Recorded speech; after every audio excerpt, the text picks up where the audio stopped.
How's it going, everybody? This is the Nitty Gritty. My name is Chad. With me, as usual, is Leonard. This is a show about wrestling. And this week, we are going to be bringing you another one of our super reviews where we take a random episode of a show from promotion territory and we review it from top to bottom. And Leonard picked it this week. So, Leonard, why don't you tell everybody what we're going to be looking at? So you can find this on YouTube. I'm sure Chad will put the link up. I watch a lot of old random wrestling on YouTube. It's often where these show reviews come from. And just randomly popped up. It was GWF 129. So it's the Global Wrestling Federation. And it didn't have an exact date listed, but from context clues, we can figure out this is from early 1994, which would be the dying days of the promotion. They wouldn't last a year.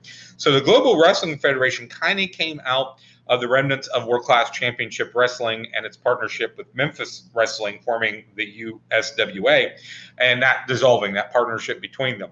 The GWF ran shows out of the Sportatorium in Dallas, Texas, just as World Class did, and there is some World Class talent on the roster. Most prominently, Chris Adams and Iceman King Parsons being in the main event scene at this time, and would very much hold the company up. At this time of this episode, Chris Adams is the champion, and he's carrying on two feuds, one with Parsons and one with a guy named Rod Price.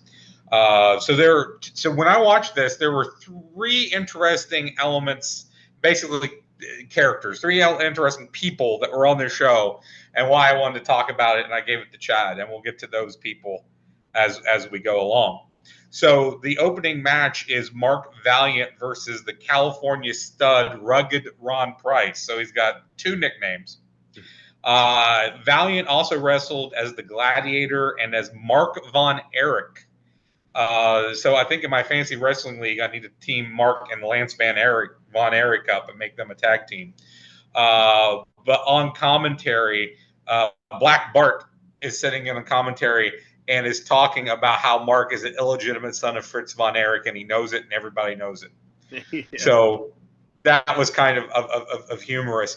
So as mentioned, Price is involved in a main event thing with Adam. So this was kind of just to get him over. Something I thought was interesting. It was an offhand comment was made about Price's hair extensions.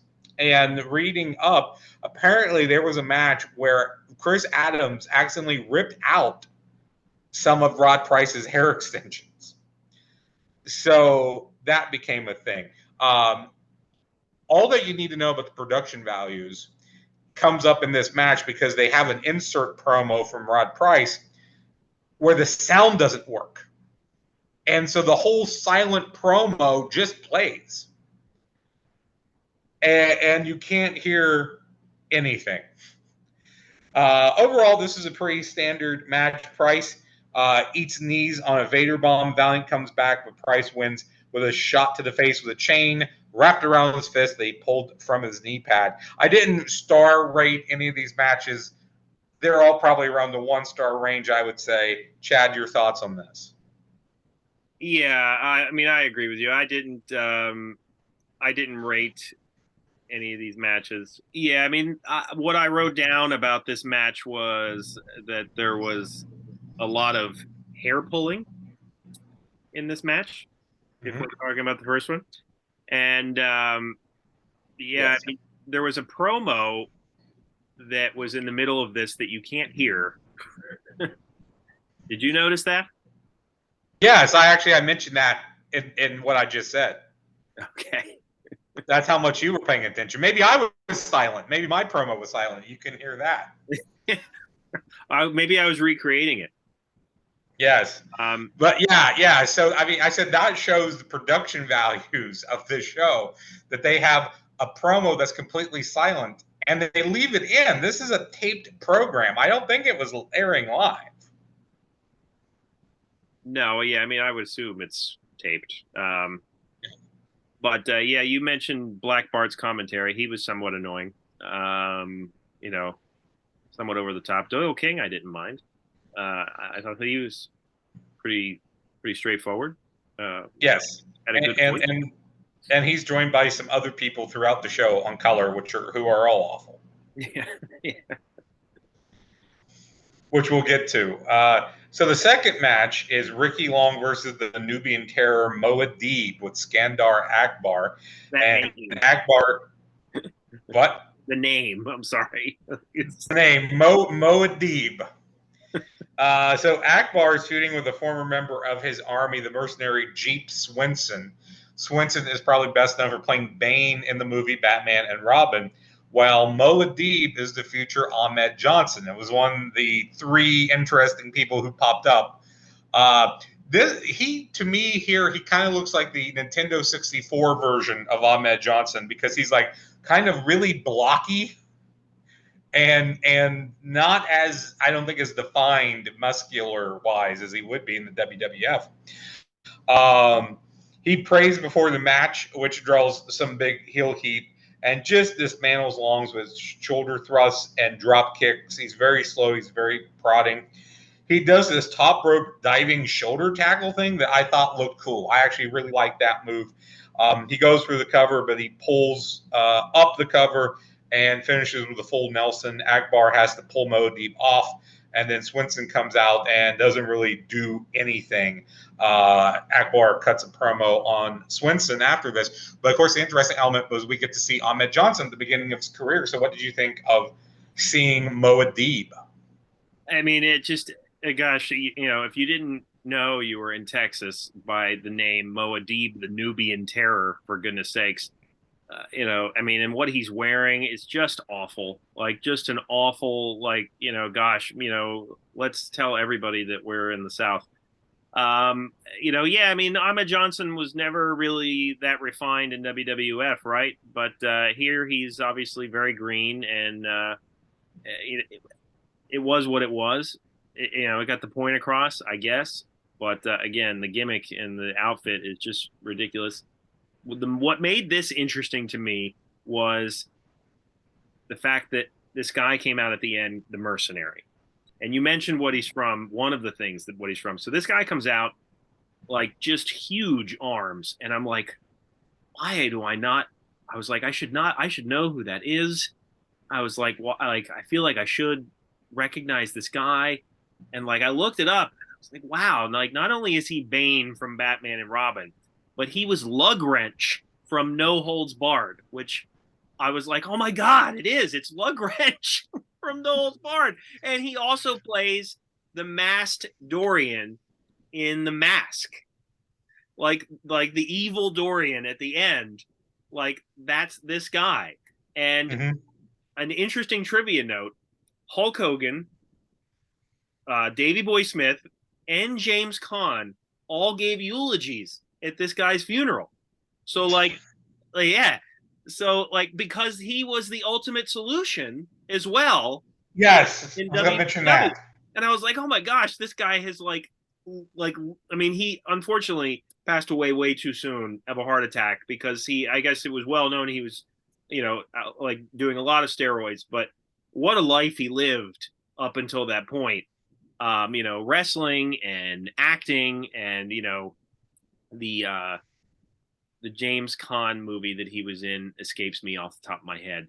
But yeah, I just thought that was fascinating. I mean, the guy looks incredible. But yeah, Lug Wrench. Like, if he was still alive today, I would absolutely want to meet or interview him because what a fascinating life. But anyway, that was my takeaway from that match. I'll have to see if I can't find you like a signed 8x10 of Lug Wrench, of him as Lug Wrench. I'll call in some of my favors. So the next matchup, we have the American Heartthrob Chaz versus Fearless Francis Buxton, a.k.a. Crybaby Buxton. And he is the other guy, not that you know him, but I thought this was a fascinating character. So Chaz is also known as Chaz Taylor, the American Chippendale, which most Chippendales are Americans, right? So I don't know where that name comes from. But if you think you know the name Francis Buxton, you do, because it's the name of the bully from Pee-wee's Big Adventure. Oh, and I found you didn't catch that. No, not at all. But my gosh, the comparisons. So I found an interview with the guy, and I don't remember his name off the top of my head, his real name. But this guy, he trained to be a wrestler, but he was brought in the GWF to be a commentator. So, however, the promoter, Gary Pearson, thought that he had the right look for this Buxton character. He wanted to take Francis Buxton from the Pee Wee movie and make him a wrestling character. So he gave him this character to play based on Francis Buxton from Pee Wee's Big Adventure. Wow. So the match is not much of anything. You were ready to say something, your mind being blown. Yeah, no, I mean, that's crazy. I did not put that together. Side tangent though. Just a quick mention of how sad I was to hear about the passing of Pee Wee Herman, because I grew up watching Pee Wee's Playhouse and Pee Wee's Big Adventure and Big Top Pee Wee as well. So yeah, and I had realized that movie I could show it to my kids because it's PG and they should be able to watch it. So, and it's interesting that we're talking about it here now. But yeah, as far as this match goes, like I wrote down the songs that they came out to: "I'm Too Sexy," and then the American Heartthrob Chaz came out to "The Black Crows," which I thought was interesting. And I made a note here that I guarantee you they're not paying the rights for that music. There's a lot of bootleg music on this show.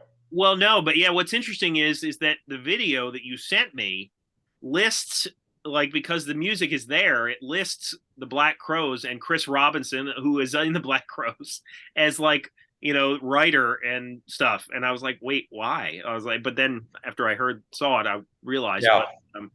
Yeah, the match is very much a BS match. There's a lot of running around. Now that you mentioned the character from Pee Wee's Big Adventure, this match makes so much more sense. The ref, though, DQs Buxton after the ref gets pushed, and he immediately DQs Buxton, but then says that the reason was constant hair pulling and refusing to wrestle, which was just so, like, I'm trying to, like, put together what they're going for there. But I mean, what a character, Francis Buxton. Like, when I was watching it, I was like, God, like, I was like, he's not Adrian Adonis. I was like, what are they going for here? I instantly, after you said that, became a fan of Francis. Yes. That was one of the things I wanted to watch. And the other thing to mention here is that coming in on commentary now is a guy named the Witch Doctor, Dr. Baboose, and some weenie dude named Brandon Baxter. Yeah. And they are both absolutely terrible, worse than Black Bart. So Dr. Baboose, I believe. That is not Iceman King Park. No, Iceman comes in later. Iceman comes in for the main event. Because they kept using all these two different names interchangeably, and like I was like, who is that sitting beside him? And like, anyway, yeah, okay. Yes, the Iceman comes in. Iceman comes in later. So, but no, I mean, that match was terrible, but awesome for the Buxton character. So, next up, they have a Legends of the Sportatorium match joined in progress. It's Jeff Jarrett and Terry Gordy versus Terrace Bulba and Ron Starr. And first, I have to say, this is what you pull for a Legends match. Of all the guys that you have access to, you pull this. And here's the thing. Yeah, there you go. Terry Gordy wore it for this, I assume, yes. And so they join it in progress, and then it just ends. Right. We don't show the finish. We don't see the start or the finish, which is amazing. Like, I'm trying to imagine, like, this is the kind of stuff I would love to just sit down with Vince McMahon and show him, like, and just be like, this has nothing to do with you, but what do you think of this? Like the match, we don't see the start or the finish. Would you do something like that? Probably not. No. It's just great. Yeah. I mean, Jeff Jarrett and Terry Gordy, what an odd tag team, really. Yeah. But I mean, this is Terry Gordy, I don't want to say necessarily in the twilight of his career. We would see that, when he was the Executioner, but he was certainly starting to slow down a little bit here. But this was interesting to see even a portion of it. The Mongolian Claw. Somebody does the Mongolian Claw. Yeah, that's Terrace Bulba. Terrace Yeah. Bulba does the Mongolian claw. Which sounds like, what a weird name. That sounds like a body part or something. But Yeah. like, the Mongolian claw, how do you differentiate that from the Von Erich Iron Claw? I don't know. It's Mongolian. That's And Terry Gordy does the Asiatic Spike. So we have the Mongolian claw and the Asiatic Spike going against each other. These are moves that need to be brought back. So. Yes. Yeah. Our recent short about moves that need to be brought back. We did not have those on the list. We need to put them on the list. So we're up to our main event, and this is where Iceman King Parsons comes in on commentary. We have gentleman Chris Adams defending the GWF World Heavyweight title against John Hawk with Black Bart. So John Hawk, and this is the third guy that I went, wait a minute here, is John Bradshaw Layfield. Very early in his career, very blonde, very pudgy, and very green. He does, some power stuff. Adams comes back with a nice drop kick and a backflip. I won't do a whole running commentary on the match, but a couple of things. One thing I do want to mention is that Hawk grabs the ring belt at one point to hit Adams with it, and Doyle King on commentary asks the fans to call him if they have a ring bell because they need a new one. How Mickey Mouse is that? Hey, if you're watching and you have a ring bell, give me a call because we need one. Right. How expensive is a ring bell? You could do so many things to like fake that, but it's yes. And then they go to commercial at one point, and we get an ad for the GWF training school. And I think Chris Adams puts up his home phone number to give them a call. I did not call the number to see if it was still in service. But to come to the GWF training school. Well, we know before when this episode aired, one of the famous people that Chris Adams did train was Steve Austin. Yes, correct. Back then, that was, I think Austin may have started out during the dying days of World Class, but he did work some with Chris. Following his training down there. So anyway, the end comes when Black Bart throws Hawk a rope and cowbell after the ref takes a bump, and Adams just super kicks him and pins him. And I have to question why the ref had to be bumped, because he was letting everything else go, all this other interference and illegal stuff go before this point. So before I throw it to you for your thoughts, I will mention that at the end of the show, Doyle King previews the next episode and gives directions to the arena. He tells people how to get there if they're driving. Yeah. And in my head, I was like trying to, not that I've ever been to Texas, I was like trying, I was like, oh wow, well, I wonder if it's still there. Yeah. Is that like, I think the Sportatorium, I believe it's been torn down. Yeah, but you can still go to where it was. But anyway, your thoughts on this match, seeing Chris Adams and seeing a very young JBL. Yeah, so I've seen a lot of documentaries and maybe episodes of Dark Side of the Ring where they mention Chris Adams. I think this is probably the first full match I've watched him in, and like you can see how he was an influence to a lot of people. Certainly the I don't want to say the origin of, but certainly one of the more prominent people that did the super kick is Chris Adams. And I think I mentioned to Leonard either off air or during an episode that this is one of the guys that the Dark Side of the Ring creators wanted to do an episode on because the later part of his life certainly fits what that show does.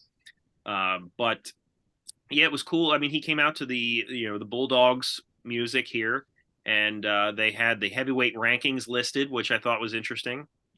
And so, this match was fine to watch, but like you have, Black Bart shouting, you have Dr. Baboose shouting, you have the commercial break, and then the on the air announcement of different stations that are like showing the show. Yes. So yeah, I mean the match was fine for what it was. You can see Bradshaw here, and like we saw a version of this character in WWF. I forget what was he had Hawk in his name, right, Leonard? It was Justin Hawk Bradshaw, I believe was his original character name. Yeah. Which is, similar to what they call him here, obviously. So, yeah, I mean, you mentioned the promo, and they have the hotline that they promote as well. It was very interesting. This whole episode was very interesting, and I actually think it was perfect for our super reviews because of like just the different people that were in it. And like I have to say, like it was certainly my bad during the first match when I wasn't paying attention. And the reason I was not paying attention is because I was trying to find the link of everything that Jeep Swenson was in. like I was like, I remembered some of them, but I was like, I knew it was in No Holds Barred and The Mask, but I was like, what else was this guy in? Because he did all that stuff. Anyway, this was a fun episode to watch because you have people that we might have forgotten, and then you have Terry Gordy and Jeff Jarrett randomly, and just the promotion is clearly trying to hang on as much as possible. It was cool to see Chris Adams, who isn't necessarily chiseled out of granite, but was doing flips and super kicks, and Adams is a heck of a talent. I've seen a little bit more of him than you have, and he was definitely the best guy that they had. And I'm not sure who had the book, but I think if you would have gave Adams the book and told him to just go get who you can get, it probably would have been better than what they would have. This is on par with some of the lower indie promotions that I've been to here in Ohio, as far as the talent goes, and as far as the production value goes, and just some of the Mickey Mouse stuff they were doing, and the faux pas they were doing. And again, you usually have at least one good guy, Chris Adams being this for here. And just a lot of younger green talent. There wasn't a lot of experienced guys on the card, and the guys who were, say, like Rod Price, never really went anywhere outside of GWF. Never really did anything before or anything after. But he had been, I want to say maybe 5 to 7 years in the business by this point, and was the name that I had kind of heard of. Like I knew he existed, right? But hadn't really seen anything from him before. So this is just what they were able to chisel together. And like you said, was this a good show? No. Was it a really fun show to watch? Yes, I really enjoyed watching this. And that's why I wanted to share it with you and do one of our show reviews here, because I think it is enjoyable to watch, one, in a so bad it's good way, and also to see some of these people that we mentioned, like an early Ahmed Johnson, an early JBL, Jeff Jarrett and Terry Gordy out of nowhere, Chris Adams, if you're not familiar with him, those types of things. So I did think it was a fun episode. Will I watch more GWF? There's a ton on YouTube. I don't know. I haven't watched any up to this point. I haven't gone back to it. But who knows? I might. And maybe we'll do another episode if it's filled with another slew of crazy roster of people. Well, yeah, it's very much a kind of like jumping into a time machine, right? Because you get to see, and I'm glad you mentioned early on when you think it was, because I had put together, based on the fact that Jeep Swenson was only in the business for like 93 to 94. I was like, okay. I was like, I guess this episode is somewhere from 93 to 94. Buxton in his promo says that this year 1994 will be the year of Francis Buxton. Okay. So that's what had me putting it at early 94, because it sounded like they had just turned the calendar. And I'm sure if you kind of cross-reference the matches, you can probably figure out when this episode aired. But I'm reasonably sure this is probably January of 94. Okay, yeah. It's interesting to look back, and so you were talking about whether or not you would watch another episode of this. Like, here's what I would kind of do. Like, I watch this and I say to myself, okay, who do I want to check more out of? I would check out more of Chris Adams, and I would simply, what I do as a wrestling fan in terms of older stuff, I'll Google Chris Adams best matches. Usually a thing will pop up on Reddit, and I'll go through there and I'll see which ones catch my eye, and I'll check out some of his matches. That's kind of my MO as far as stuff like this goes. Would I watch another episode of GWF? If you sent me one and were like, hey, you need to watch this, I would absolutely watch it, just out of morbid curiosity.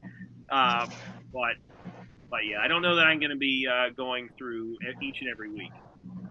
Yeah, I'm not going to do that, but that wasn't Facebook, this was YouTube. So the YouTube algorithm caught me. It was like, yeah, Leonard wants to watch this show, and it was absolutely correct.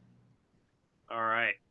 Well, if you are familiar with the Global Wrestling Federation and you have a comment that you would like to share, please do. We are anxious to hear. If you know anybody on the show that you maybe have memories of, let us know. Check out our other episodes: Segment Surgery, Stupid Questions, Random Match Reviews, What's That Card? We are also available wherever you listen to podcasts. So hit the like button on our YouTube videos, subscribe to our content, and give us 5-star reviews if you think we've earned it. For Leonard, my name is Chad, and we will see you next time.